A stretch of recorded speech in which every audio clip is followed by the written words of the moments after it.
મને હજુ એક સવાલ થાય છે કે આપણા સનાતનમાં આ બધી વ્યવહારુ વાતોને સીધું સાયન્સ સાથે રાખવાને બદલે ધર્મ અને આસ્થા સાથે કેમ જોડવામાં આવે છે?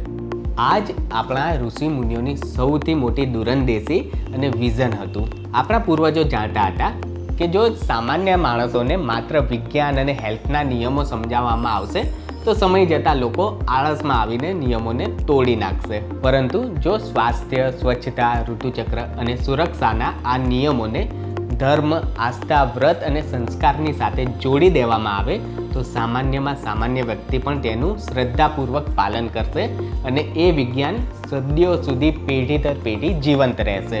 બરાબર. એટલે સવાલ માત્ર વાળ દાઢી નહોતો, પણ આ જવાબ તો આખી વૈજ્ઞાનિક જીવનશૈલીનો નીકળ્યો. હા, હવે તું સમજ્યો. સનાતન ધર્મમાં શરીર, આહાર, મન અને આસ્થાને અલગ અલગ નથી જોવામાં આવતા.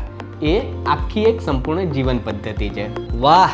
એટલે હવે મને સમજાયું કે ઘરમાં વડીલો રોકતા હતા એ કોઈ અંધશ્રદ્ધા નહોતી, એ આપણી પરંપરાની વૈજ્ઞાનિક સમજ હતી.